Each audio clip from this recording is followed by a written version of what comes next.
আজি যেটো আমাৰ আগত স্বাস্থ্য সেৱা উৎসৱ, এই স্বাস্থ্য সেৱা উৎসৱৰ সম্বন্ধে যেটো প্ৰেছ মিট আয়োজন কৰা হৈছে, এই প্ৰেছ মিটত মই প্ৰেছ মিটৰ ৰিলিজটো আপোনাসকলৰ আগত অৱগত কৰাবলৈ ওলাইছোঁ।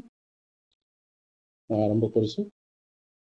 ৰাজ্যৰ স্বাস্থ্য খণ্ডৰ আন্তঃগাঁথনি উন্নতিকৰণ আৰু গুণগত মানসম্পন্ন সেৱা সুনিশ্চিত কৰাৰ লক্ষ্যৰে অসমত তৃতীয়বাৰৰ বাবে ৰাজ্য চৰকাৰৰ স্বাস্থ্য বিভাগে আয়োজিত কৰিব স্বাস্থ্য সেৱা উৎসৱ।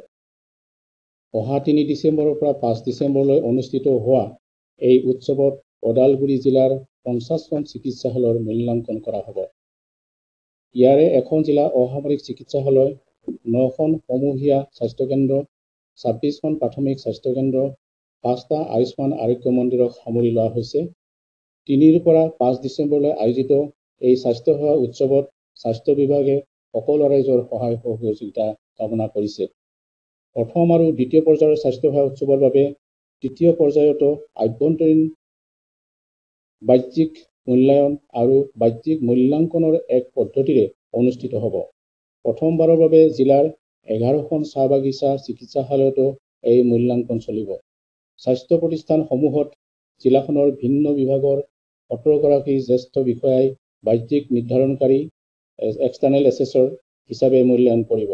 লগতে লখিমপুৰ চিকিৎসা মহাবিদ্যালয়ৰ 5গৰাকী চিকিৎসা বিষয়া, ওদালগুৰি জিলাৰ বিভিন্ন স্বাস্থ্য প্ৰতিষ্ঠানৰ 12গৰাকী চিকিৎসালয় বিষয়াই মূল্যাংকন কৰিব। আনহাতে IAS আৰু IPS, ACS, APS পৰ্যায়ৰ 11গৰাকী বিষয়াই বাহ্যিক মূল্যায়ন হিচাপে মূল্যায়ন কৰিব। সকলো প্ৰতিষ্ঠানক ৰাষ্ট্ৰীয় পৰ্যায়ৰ ভাৰতীয় জনস্বাস্থ্য মান IPH গ্ৰেড অনুসৰি বিভিন্ন পৰিমাণত মূল্যায়ন কৰা হ'ব। যুটীয়া স্বাস্থ্য সঞ্চালকালয়, ওদালগুৰি। ধন্যবাদ।